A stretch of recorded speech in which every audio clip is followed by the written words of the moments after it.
transfer stories P eba yebedi ujuma adi amabeda unim say they say UEFA Champions League playoff no egusu aye 20 na anya sam keto na say anan komanum esu ezi eko awe enchia wodo say no ada ade say matches ni bi etimi toja ye 3 matches ana no etoja na club bridge boboko no aniama ekoye ade mo awo so aye ntram yansa ama Rangers boboko no timu bako afes no team and the Pafos wamum so akotwa aya criminal safta ebom ntuna mienu mo so no etimu ba ko Kwabek ekoche France Varos ekonwo mo ntuna miensa ema muso atimu ba kunti anu ye no ada matches etoja awaye UEFA Champions League playoff anopa ye de kakra adi adamwo na ene matches eba so no FC Basel wo mo enso ene FC Copenhagen ana di si ene Bodo Glimt enso ne Storm Graz ye de be si ene enso na team ene Dinari Kiat enso ene Celtic Boboko no on di be si ene na the big game of fixture no so enso Fenerbahce wo mo trefie atwa Benfica na sa game we na no yes Benfica hotel omo abadaye no and Fenerbahce France no yes omo koye ekoye dede ho omo ko so fireworks no eye dede aso betwa se team no enso entimi wese se na be any game omo so abebo no ene man so ankoye amfa momo enom aye reporter atodwa ewo dwumade so na no pe no ye de kakra adim adamwo ewo enchisia wodo so me pato de tie de meko Barcelona na madin koba kakra ko Barca update amensaka se Barca bobo when some Baba Kato say the new Spotify come noon. Woman say on Pesa ready. Now I am ready a honor Messiah and he said, yes, woman the workers, 4,000 workers, 4,000. And I tell them, Omudio Makogu Park in the Swa. Yes, Omunya Swedma until September 13. And that's on the 14th. No, I say to me, ready now for Barcelona. As I say, the new Spotify come noon. And he report a free Barca. I catch at the Abba. Jumadia so Nana no per reporter Mensa aka ese woko the Spanish High Court yasi Barca and Sembia kodu ho na Barca and Sema kodu ho ayo penya the day Javier Tebas na yasi omakwa sama na court na sadia no omedi akodom akobase so penyi no court tenanse na se omase tena ekobase Javier Tebas edifa pato La Liga president wombe pam no ni nyina yasi coaches no womu ansum awon kabom kobi ho atase no ye National Center of Football Coaches na omo president yo penya din edi Miguel Gallen ana tase o de case no akọ the Spanish High Court say openya ni de Javier Tebas abu mrabi so de etia Barcelona na samra na so mo ko hwem na so mo hwem na tase bo penyin na dia osre court ne say ene La Liga president no wo mo pam no enfi La Liga no na franco pe ba bi ntina ni nyina ye say was in the month of April ana tase openya ni de Javier Tebas ebe announce say we Barcelona bobo kro kwa Barca any direct say wo mo nso no sikasam ebetimi akoye dia mamo na Barcelona baba ka say wo mo ye VIP seat enso awe the new Spotify come new ho ana in the month of April no open we be ka say nya de so budgetum ama Barcelona sa wo mo VIP seat no mo ye ho sika no kwa no wo betimi dia sese niamam na abo Barcelona ama sa ene sa one is well no Barcelona aba back yakwaya babedu December last year mu ho yakwati ani so yase sa seat na Barcelona for ka ho asem no open na tiatum sa Barcelona betuma yusu sa sika no e da ba bewuro mu kofesem sane ba ya Barca sika sem no betuma dina ye kwansi yase mu we ani so open no amama publicist ansem no enso e website outdoor ye wi anso ma delete eno ye number 1 and number 2 de to so mi ansa say yase open we ani Atletico Madrid Athletic Club de Bilbao ekosa etama na omope Nico Williams atono no na sa meeting na open na koye no wabu mna so okoso Barcelona sikasem ade try another club and no ti dia toso nan enso so open no ebe release statement amata say okọ social media so anasa say when in central for BS na so tete Barca sikasemu ama Barcelona sikasem ne dabonten eno ya dia yeso pay na pagya dia kokọ to say court hwem samra no say ebo pay ne dia ene as La Liga president no wo mo so empower no emfa fi La Liga no no reporter e fi Barcelona kate e di eba e dwumade so na no pay no e won sem kakra e di edanwo Alexandro Costa Cota me patom ono former player e ma AC Milan boboko no no na 1998 yɛse ɔbɔyɛ bɛpem 2007 nti 1986 rather ana kwabena wɔtena AC Milan team no ɛbɛpem 2070 yɛka player wɔtena team atepa ɔpanyina ne deɛ de Alexandro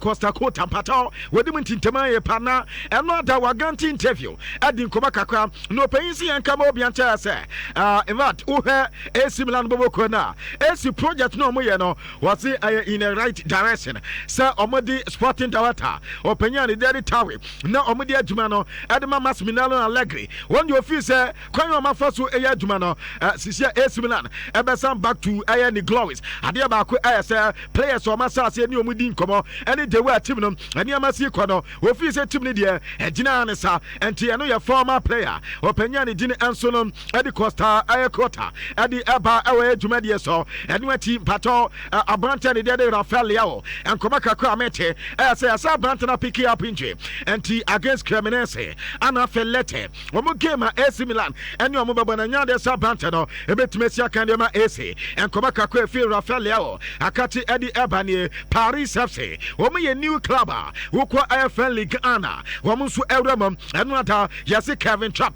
wɔn anya sɛ abrante no ata sɛ ɔba bɛyɛ adwuma no fam ɛnyɛ Eintracht Frankfurt wɔn bɛka Kevin Trapp na ta sɛ goalkeeper ɛde ma PSG ɛyɛ boboko no ɛntɛba no AFL League Ana wɔn nso anim yie paa ɛnti ɛho nkɔba kakra ɛtɔ dwa awɔ dwumadie so ne mepatɔ Tottenham Hotspur nkɔba amensa ɛka ɛsɛ abrante ne din ɛde Aklache wɔyɛ player ɛde ma AS Monaco yɛsɛ ɔma kɔ abrante no ho ɛdi nkɔmɔ so mbɛnya no na the reason why nkyɛ Tottenham Hotspur ɛpɛ player no yɛ sɛ wɔn se na nkɔmɔ pɛ City player Savinho na ɔma wɔn sɛ Savinho ɛboɔ na City ɛbɔ no ano yɛ den 70 million pounds deɛ ɛnyɛ adeɛ so mbɛtumi atua bara a certain player a ne dina de Aklachi deɛ wɔn fi saa yɛ so a 47.5 ɛyɛ million pounds deɛ wɔn bɛtumi atua ɛde ma AS Monaco na fɛn sɛ akoda na tumi aba abɛsi akan ɛde ama wɔn ti ɛhɔ na sisi na wɔn de wɔn ani twa ɛno ho nsɛm kakra ne Luke Berti reporter mensaka ɛsɛ ɔne Claudio Echeverri wɔn anya asan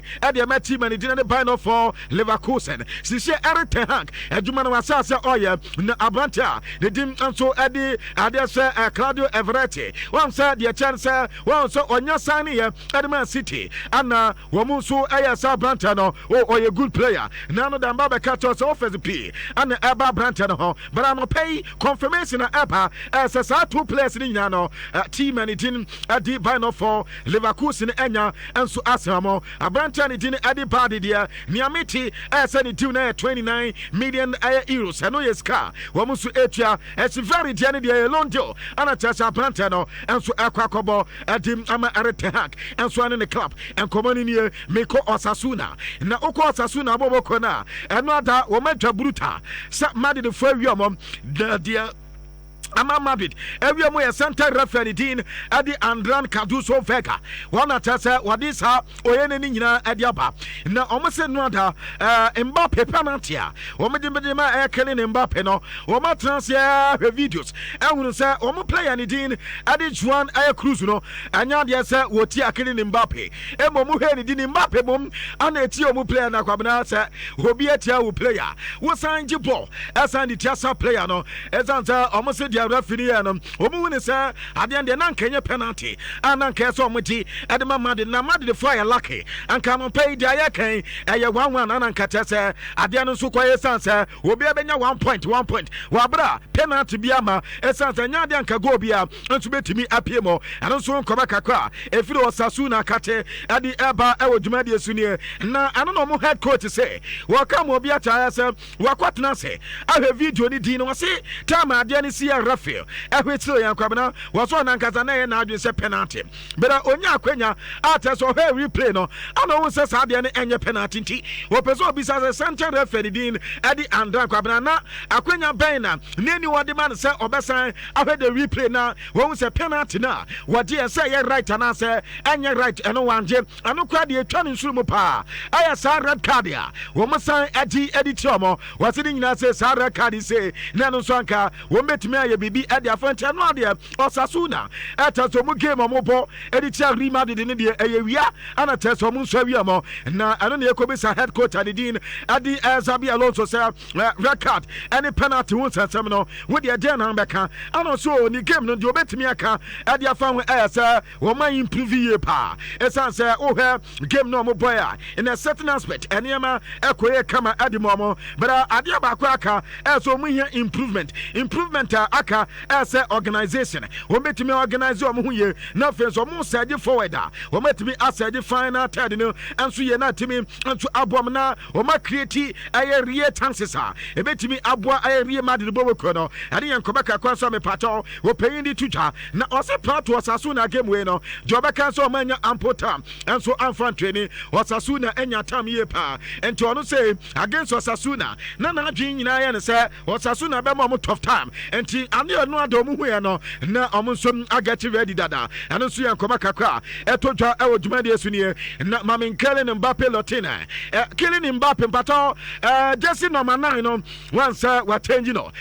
jersey number 10 na jersey number 10 no the chance ya say who had the one niama esikwa was jersey no August 14th 2024 and I say jersey number 9 no me pato day now was na wadinya go anum UEFA Super Cup game for Real Madrid and after jersey number 10 on the 19th of August and also we had jersey number 10 and also first game what did jersey answer bono when you go and take me and say 4 to me you good and my banter the dean and the killing Mbappe 10 and also cover kakra etoja e odwumade esuni and no other reporter men second say yes Bayern Munich FL Jandro Garnacho ekacha banter say wo munya no Bayern wo be pay pa and tanka be wo free Manchester United emese kan from Bayern boboko no yes anu ya abanter di ma Bayern boboko ni nyina ya say wakati Bayern for say odomasi ye pa na no kwa onim say Bayern team no asu ye pa beta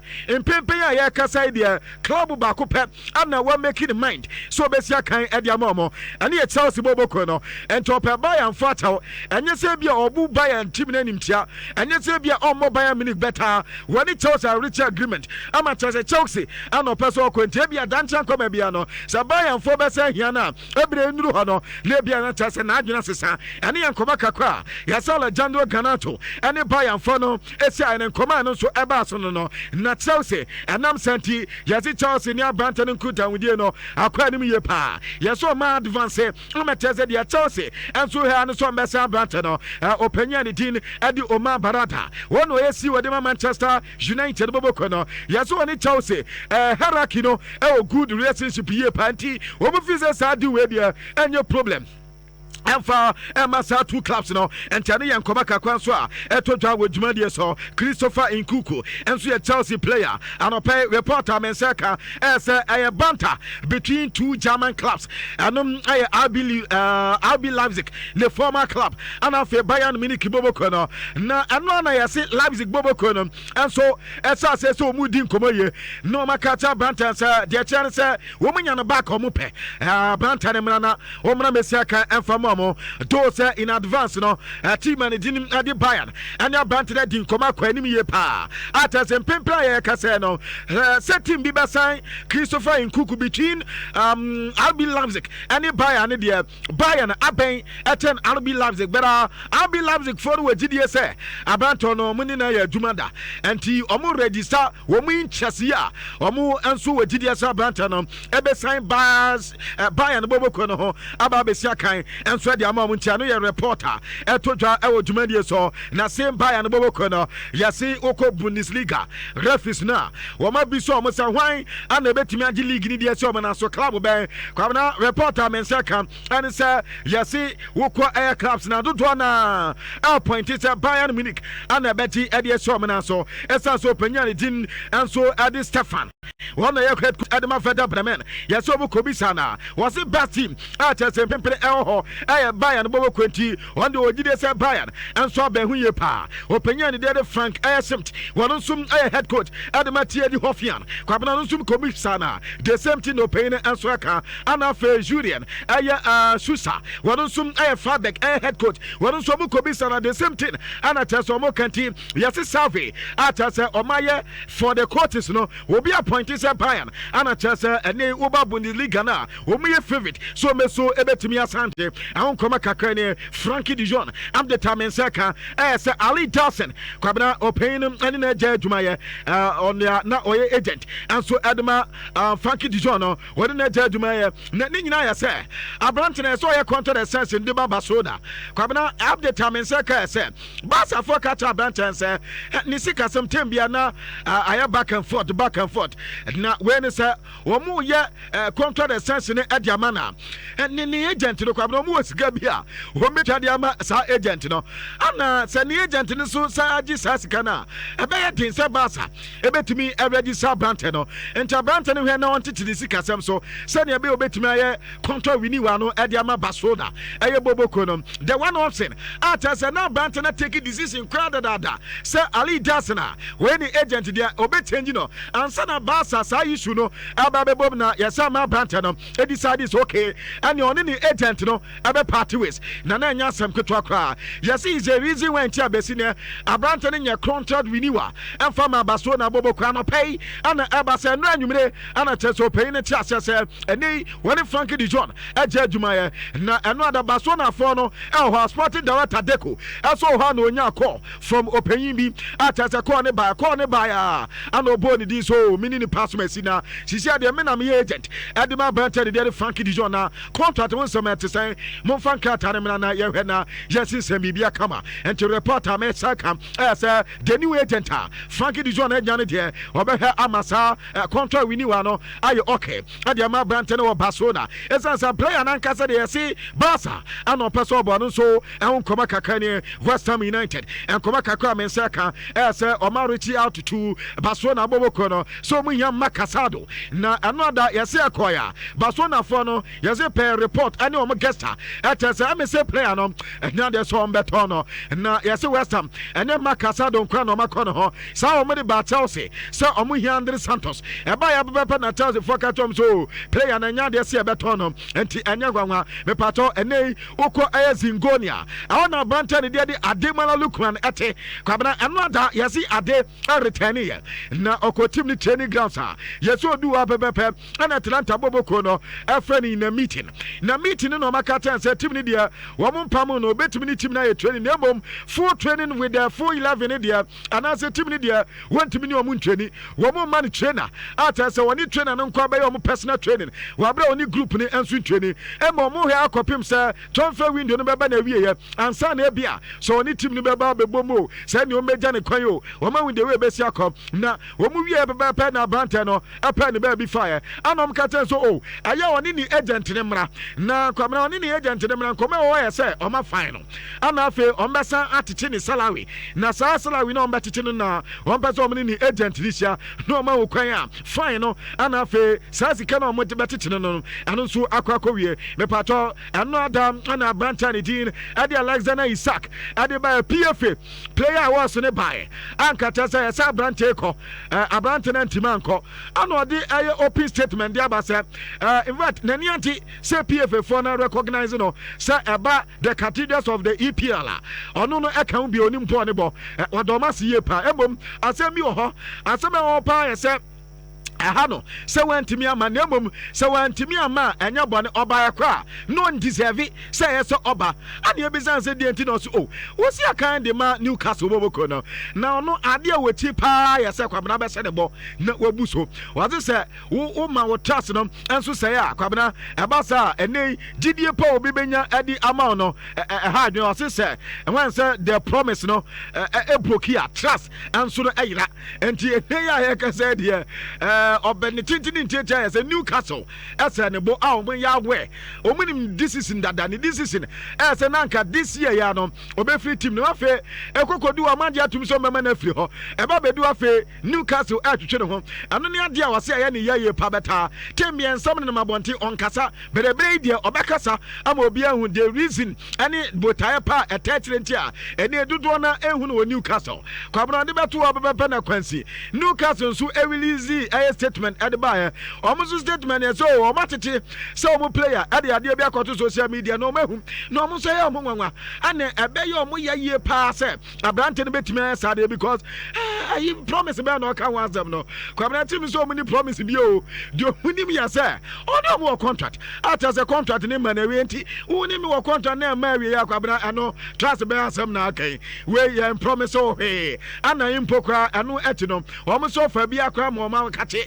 after say so mu jama na continue the ensam na branta na keka no enya de so mo de o mo ya we on BBN team ani ye reporter eba e wo dwuma de so kwabra ensam no doso ebra no so ko Madrid another o mo game na ya say Madrid wo mo season say ya say first season ase and say open game in every season 16 seasons in here kwabra mo lose game that the last time ya say o mo ball season o mo first game anko ya for mo 209 since then no bibia ya kama de mom Xavi Alonso no ada say wa mo ayo Rodrigo ye ko bisa no so an ya we e yo no decision eno nche say Abrante ne ka matches bebide enso ho ne ade eno nso nkoma kakwa ne no ada PFA awoso no eba so na player of the year no eko Edma Abrante de dinadi Mohamed Salah 3 times ana Mohamed Salah ate na ojiwie ne no ada ye bisa no say nani je ne say no so nani ade ye pa na sa word say unya na same year no what league what the aye bibia eno ma ade no